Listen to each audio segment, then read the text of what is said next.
دونوں کی بھلائیاں جمع اور دونوں کی کامیابیاں شامل ہوں گی۔ تو یہ اللہ رب العزت نے اسی کو بیان فرمایا کہ ثم افیضوا من حیث افاض اللہ واستغفروا اللہ ان اللہ غفور رحیم۔ تو اللہ فرما رہے ہیں کہ میں غفور رحیم ہوں، پھر طواف کے لیے وہیں سے چلو جہاں سے لوگ چلے، اور اللہ سے اپنے گناہوں کی معافی مانگو، بے شک اللہ معاف کرنے والے رحم کرنے والے ہیں۔ فاذکروا اللہ کذکرکم آبائکم، کہ تم اللہ کو یاد کرو، تو لہٰذا وہاں اللہ کو یاد کرنا ہے، اپنے گناہوں کی معافی مانگنی ہے، اللہ سے رشتہ جوڑنا ہے۔ ثم افیضوا من حیث افاض الناس واستغفروا اللہ ان اللہ غفور رحیم۔ فاذا قضیتم مناسککم فاذکروا اللہ کذکرکم آبائکم او اشد ذکرا فمن الناس من يقول ربنا آتنا في الدنيا وما له في الآخرة من خلاق ومنهم من يقول ربنا آتنا في الدنيا حسنة وفي الآخرة حسنة وقنا عذاب النار أولئك لهم نصيب مما كسبوا والله سريع الحساب۔ جو فرمایا کہ دنیا کے لیے بھی مانگ کے آؤ، آخرت کے لیے بھی مانگ کے آؤ، دنیا کے لیے بھی جھولی مانگ کے آؤ، آخرت کے لیے بھی جھولی بھر کے آؤ، دنیا بھی سمیٹ کر لاؤ، آخرت بھی سمیٹ کر لاؤ۔ دنیا بھی اللہ کے در سے ملتی ہے، آخرت بھی اللہ کے در سے ہی ملتی ہے، تو آخرت بھی سوارو، دنیا بھی سوارو۔ اللہ سے ایمان کے آؤ، اللہ میری دنیا کی زندگی کو ایسا بنا کہ جب آخرت کی حاضری ہو تو میں سرخرو ہو جاؤں، آپ مجھے مسکرا کر دیکھے، آپ سے ملاقات ہو تو آپ مجھے شاباش دے، اور آپ مجھے کہیں کہ میرے بندے تو دنیا میں میرے دربار، میرے بیت اللہ پہ حاضر ہو کر مجھ سے وعدہ کیا تھا، اور اس کے بعد اپنی پوری زندگی تم اس وعدے پر قائم رہے۔ ہاں بشریت بتقاضائے بشریت ایک غلطی ہو گئی، خطا ہو گئی، اور اس سے بھول چوک ہو گئی، جذبات ہے، انسان جہول بھی ہے، انسان ظالم بھی ہے، انسان جلباز بھی ہے، وہ سب اس سے سرزد ہو گئے، لیکن اس کو ہوش آ گیا، اس نے اللہ سے صلح کر لی، اس نے اللہ کو پکڑ لیا، اس کو یاد آ گیا میں نے تو خانہ کعبہ کے سامنے، میں نے تو حتیم میں، میں نے تو بیت اللہ کے سامنے، میں نے تو باب کعبہ کے سامنے، میں نے تو ملتزم کے سامنے، میں نے تو حجر اسود کے سامنے، میں نے تو سعی میں دوڑتے ہوئے، میں نے تو زمزم پیتے ہوئے، میں نے تو یہ کہا تھا یا اللہ آج کے بعد میں آپ کی بندی ہوں، یا اللہ میں آپ سے آپ کو آپ کے لیے مانگنے آئی ہوں، یا اللہ پوری زندگی آپ میرے رب بن جانا، مجھے اپنی بندی بنائے رکھنا۔ تو اللہ قیامت کے روز کہے تم نے مجھ سے وعدہ کیا تھا، تم نے اس وعدے کو اے میری بندی پوری زندگی اس وعدے کو نبھایا، آج دیکھو میں کیا کرم کی بارشیں کرتا ہوں، تم نے میرے لیے اپنی زندگی بدلی، تم نے مجھ سے صلح کر لی، تم نے مجھ سے وفا کی، تم نے میرے وعدے کو نہیں جھٹلایا، تم نے مجھ سے وعدہ کر کے نہیں توڑا، تم نے اپنی زندگی کا رخ بدلا تو اس پر قائم رہی۔ اے میرے بندی تم آج آؤ، آج تیرے لیے میری جنتوں میں وہ کچھ ہے کہ حج مبرور کا بدلہ جنت کے سوا کچھ بھی نہیں، حج مبرور کا بدلہ جنت کے سوا کچھ بھی نہیں، حج مبرور کا بدلہ جنت کے سوا کچھ بھی نہیں۔ اور جنت وہ ہے جہاں رب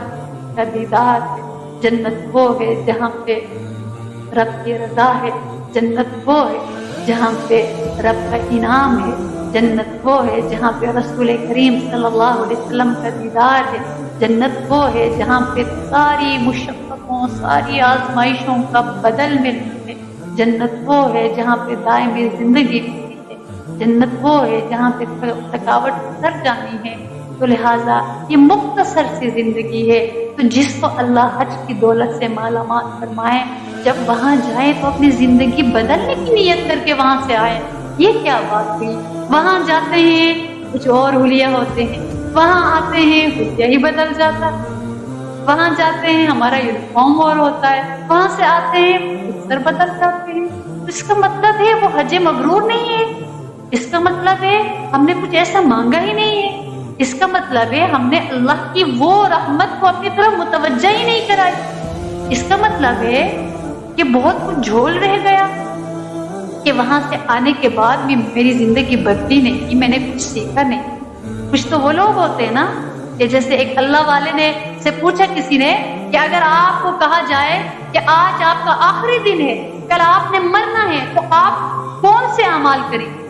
کون سے اعمال میں تبدیلی لائیں گے؟ کیا کریں گے؟ کیا چھوڑیں گے؟ انہوں نے فرمایا اگر مجھے یہ بھی پتہ چل جائے کہ کل میں نے مرنا ہے تو میرے جو اعمال ہیں میں وہی کروں گا۔ یعنی ان کی زندگی ایسی تھی کہ ان کو مزید اضافے کی ضرورت ہی نہیں تھی۔ ویسے بھی لوگ ٹھیک ہے، ہم جیسے لوگ ہیں، دنیا میں بہت ساری خطائیں، غفلتیں، بھول، سب کچھ ہے ہمارے ساتھ، لیکن ہم خدا فراموش نہ بنیں، اپنے رب کو بھول نہ جائیں، اپنے رب کو یاد رکھیں، اپنے سینے میں رکھیں، اپنے دل کے نہا خانوں میں رکھیں، اپنے رب سے باتیں کریں، اپنے رب سے وفا نبھائیں، اپنے رب سے اللہ کے رسول کو مانگے، اپنے رب سے اپنے لیے ہدایت مانگے، عافیت مانگے، اپنے رب سے خیر مانگے، اپنے رب سے حسن خاتمہ مانگے، اپنے رب سے آخرت کی عزت اپنے رب سے اس دنیا میں بھلائی کے راستوں پر چلنا مانگے۔ شیطان ہر راستے پر بیٹھا ہوا ہے، نفس ہمارے اندر ہی بیٹھا ہے، تو لہٰذا جب حج کے لیے اللہ توفیق عطا فرمائے وہ ہمارا حج پوری نیت اور ارادے اور اہتمام اور پروٹوکول کے ساتھ وہ ہونا چاہیے، اور جب وہاں سے واپسی ہو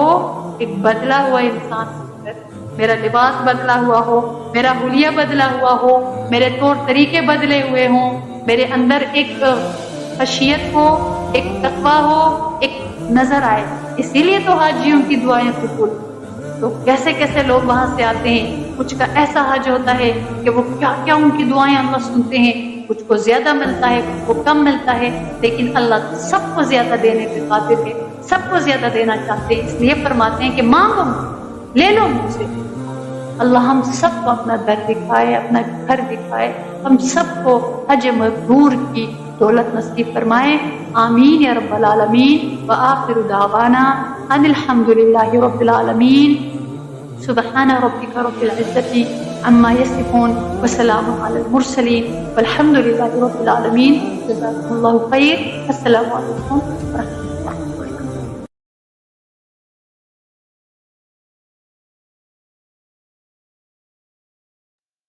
السلام علیکم ورحمۃ اللہ وبرکاتہ۔ کچھ دیر کے لیے آپ کی مزید توجہ چاہوں گی۔ ازحا اسلامک انسٹیٹیوٹ کے تحت کرائے جانے والے آن کیمپس اور آن لائن کورسز کا مختصر تعارف سماعت فرمائیں۔ First of all on campus courses کے حوالے سے سماعت فرمائیے گا۔ 6 سالہ عالمہ ڈگری کورس جس کی degree is equivalent to double masters in Arabic and اسلامیات ہے۔ اس کے علاوہ 2 سالہ فاضلہ ڈگری کورس کرایا جا رہا ہے۔ اس کے ساتھ ساتھ 1 سالہ فہم دین کورس جو ہے وہ شروع کرایا جا رہا ہے، جو کہ سیمسٹر بیسڈ ہے، اور ہر سیمسٹر کے اینڈ پر جو ہے وہ سرٹیفکیٹ کا بھی اجرا کیا جائے گا۔ اس کے ساتھ ساتھ قرآن عظیم الشان سے متعلق کرائے جانے والے آن کیمپس کورسز میں حفظ القرآن ہے۔ ماشاءاللہ آپ نے ڈیٹیل سماعت فرمائی ہیں کہ اس دفعہ وفاق المدارس میں 100% رزلٹ جو ہے وہ حاصل کیا ہے ان بچیوں نے، اللہ رب العزت قبول فرمائے۔ اس کے علاوہ تجوید القرآن، ترجمۃ القرآن اور تفسیر القرآن کی کلاسز جو ہیں وہ شامل ہیں۔ یہ کورسز جو ہیں وہ ہمارے آن کیمپس سیٹ اپ میں صبح اور شام دونوں شفٹس میں جو ہے وہ کروائے جا رہے ہیں۔ آپ اپنی سہولت کو مد نظر رکھتے ہوئے کسی بھی شفٹ میں ان کورسز سے مستفید ہو سکتے ہیں۔ Secondly online set up کے حوالے سے میں آپ کو بتاتی چلوں کہ ہمارے آن لائن سیٹ اپ میں 3 سالہ آن لائن عالمہ ڈگری کورس جو ہے اس کا آغاز کیا جا رہا ہے۔ یہ ایسا کورس ہے جس کے ہر سال کے اینڈ میں ڈگری کا بھی اجرا کیا جائے گا، اور انشاءاللہ بفضل اللہ یہ کورس کرنے کے بعد آپ اس اہل ہو جائیں گے کہ اگر آپ اپنے معاشرے میں دین کی تبلیغ کرنا چاہیں تو آپ اس کو ضرور کر سکتے ہیں۔